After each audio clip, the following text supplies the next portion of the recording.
అందరికీ నమస్కారం. 2020 సంవత్సరం రానే వచ్చింది. కానీ తెలుగువారి పండగ ఏది అంటే అందరూ ఉగాది అని చెప్తారు.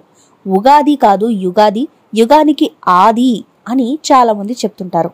అయితే ఈ సంవత్సరం 2025లో ఉగాది పండగ ఏ తేదీ రోజు వచ్చింది? ఈ సంవత్సరం ఏ పేరుతో ఉంది? 2024 క్రోధినామ సంవత్సరంగా చెప్పుకున్నాం. మరి 2025 ఉగాది ఏ నామ సంవత్సరంతో వచ్చింది? ఈ విషయాలన్నీ కూడా ఈ వీడియో ద్వారా మనం తెలుసుకుందాం. ఉగాది అంటే అందరికీ గుర్తొచ్చేదేంటి? తెలుగువారి మొట్టమొదటి పండగ అని చెప్తుంటారు. తెలుగు సంవత్సరం అంటేనే ఉగాది అని ప్రతి ఒక్కళ్ళు చెప్తారు. అప్పటి నుంచే అన్ని తిథులు నక్షత్రాలు కూడా మొదలవుతాయి అని అందరికీ తెలుసు. అయితే ఈ ఏడాది అంటే 2025 ఉగాది పండగ మార్చి 30వ తేదీన వచ్చింది. చైత్ర శుద్ధ పాడ్యమి రోజు వచ్చే ఈ పర్వదినానికి చాలా ప్రాముఖ్యత ఉందనే చెప్పాలి. ఎందుకు అంటే ఈ ఏడాది కొత్త సంవత్సరం పేరు ఏంటి అనే విషయాలు కూడా మనం తెలుసుకుందాం. ఆ ప్రాముఖ్యత ఏంటో కూడా చూద్దాం. చైత్ర శుద్ధ పాడ్యమి నూతన తెలుగు సంవత్సరం, అదే ఉగాది పండుగ 2025 మార్చి 30వ తేదీ వస్తుందని చెప్పుకున్నాం కదా. ఆ రోజు ఆదివారంగా ఉంది. ప్రస్తుతం 2024 వచ్చినది క్రోధినామ సంవత్సరం. అయితే 2025 మార్చి 30వ తేదీ వచ్చేది విశ్వావసునామ సంవత్సరం. ఈ విశ్వావసునామ సంవత్సరంలోకి మనం ఇక నుంచి అడుగు పెట్టబోతున్నాం. అయితే ఇంతకు ముందు విశ్వావసునామ సంవత్సరం ఎప్పుడు వచ్చింది అంటే 1965-66లో వచ్చింది. మళ్ళీ ఇప్పుడు విశ్వావసునామ సంవత్సరం వచ్చింది. పంచాంగం ప్రకారం తెలుగు సంవత్సరాలు మొత్తం 60 ఉన్నాయి. ఈ విశ్వావసునామ సంవత్సరం ఎన్నోది అంటే 39ది. తెలుగు సంవత్సరాలకున్న 60 పేర్లుంటే దానికి వెనక చాలా రకాల పురాణ కథలు ఉన్నాయి. శ్రీకృష్ణుడికి ఉన్న భార్యల్లో ఒకరు సందీపని అనే రాజకుమారి యొక్క సంతానం. ఆ సంతానానికి పేర్లు తెలుగు సంవత్సరాలకు పెట్టారు అని చెప్తున్నారు. ఇంకొక కథనం ప్రకారం ఏంటి అంటే దక్ష ప్రజాపతి కుమార్తెల పేర్లు సంవత్సరాలకున్న పేర్లు అని చెప్తారు. ఇది కూడా కాదు, నారదుడి సంతానం ఉన్న పేర్లు కూడా ఇవేనని మన పురాణం ప్రకారం మనకి తెలుస్తున్న విషయం. అయితే హిందువులు జరుపుకునే ప్రతి పండుగ కూడా చంద్రమానాన్ని అనుసరించే జరుపుకుంటూ ఉంటారు. ఈ ఉగాది పండుగ తెలుగు రాష్ట్రాల్లో మాత్రమే కాదు, భారతదేశం అంతా జరుపుకుంటారు. కానీ ఉగాది అనే పేరుతో మాత్రం కాదు, ఒక్కొక్క ఏరియాలో ఒక్కొక్క పేరుతో ఈ పండుగ జరుపుకుంటూ ఉంటారు. అయితే ఎవరెవరు ఏ పేరుతో జరుపుకుంటారు అని ఒకసారి మనం చూస్తే కర్ణాటకలో ఉగాదని అంటారు. తమిళులు మాత్రం పుత్తాండు అని పిలుచుకుంటారు. సిక్కులు ఈ పండుగని వైశాఖి పండుగ అని పిలుస్తారు.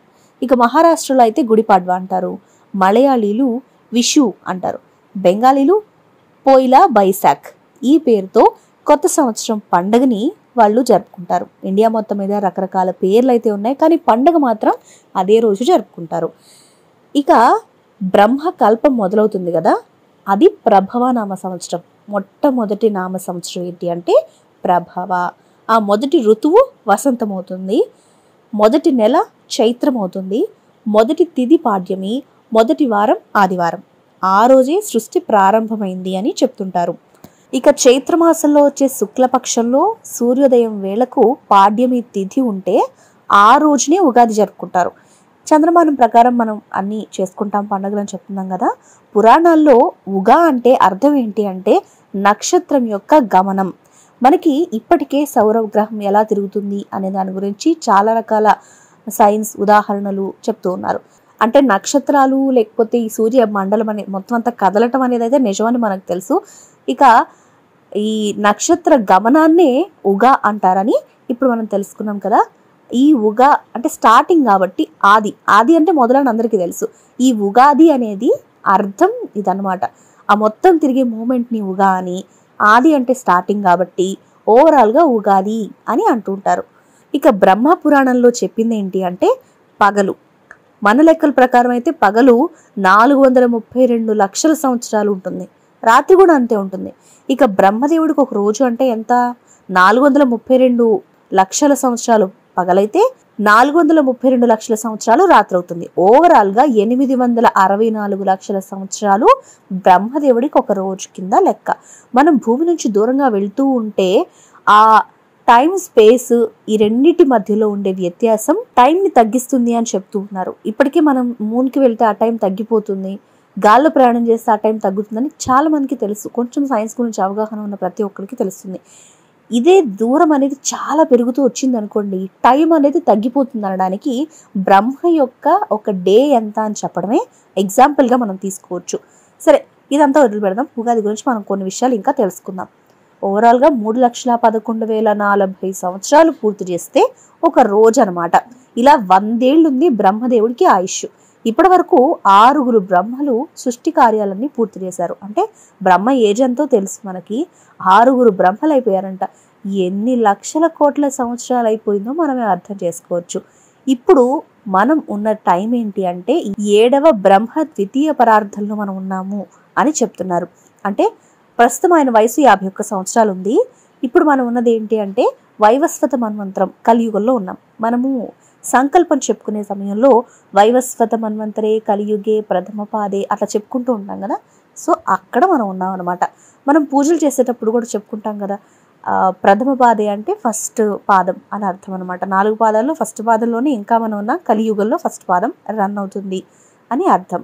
అయితే మహావిష్ణువు మత్స్యావతారంలో సోమకుడు అనే రాక్షసుడిని సంహరించి వేదాలను రక్షించాడు, అవి తీసుకొచ్చి బ్రహ్మకు అప్పగించాడు అని చెప్తాం కదా. అది జరిగింది ఎప్పుడంటే ఉగాది రోజు అనమాట. శ్రీరాముడు, విక్రమాదిత్యుడు, శాలివాహనుడు వీళ్ళందరూ రాజ్య పట్టాభిషేకం జరిగింది వీళ్ళందరికీ కూడా ఉగాది రోజు. ఉగాది రోజుకి అంత ప్రాముఖ్యత ఉంది. ఇక వరాహ మిహిరుడు పంచాంగాన్ని జాతికి అంకితం చేసింది. మనం ఉగాది రోజు పంచాంగం ఎందుకు వింటాము అంటే ఈ వరాహ మిహిరుడు పంచాంగాన్ని ఆ రోజు జాతికి అంకితం చేశారు. ఎలా అయితే ఇప్పుడు మనం గణతంత్ర దినోత్సవం లేకపోతే ఇలా నార్మల్ కొన్ని డేస్ అని ఇప్పటికిప్పుడు అనుకున్న విమెన్స్ డే అవి ఇవి సెలబ్రేట్ చేసుకుంటున్నాం కదా, అలాగే వరాహ మిహిరుడు పంచాంగాన్ని జాతికి అంకితం చేసింది కూడా ఉగాది రోజే. కాబట్టి ఈ ఉగాది ప్రతి ఒక్కళ్ళ జీవితంలో కూడా హ్యాపీగా జరగాలి. మన దేశం, మన రాష్ట్రం, మన ఇల్లు, మన ఊరు అందరూ బాగుండాలని మా ఛానల్ తరపు నుంచి మేము మనస్ఫూర్తిగా కోరుకుంటున్నాం. ఈ వీడియోలో ఉన్న విషయాలు మీకు నచ్చినట్లయితే లైక్ చేయండి, షేర్ చేయండి, అలాగే మా ఛానల్ని సబ్స్క్రైబ్ చేసుకోండి. మీరు సబ్స్క్రైబ్ చేసుకుని లైక్ చేస్తే ఇంకా కొన్ని వీడియోలు, కొన్ని మాత్రమే కాదండోయ్, మరికొన్ని వీడియోలు కాదండోయ్, అంతకు మించి అద్భుతమైన విషయాలన్నీ కూడా తెలుసుకొని మీకు షేర్ చేసే ప్రయత్నాన్ని మేము చేస్తాం. Thanks for watching.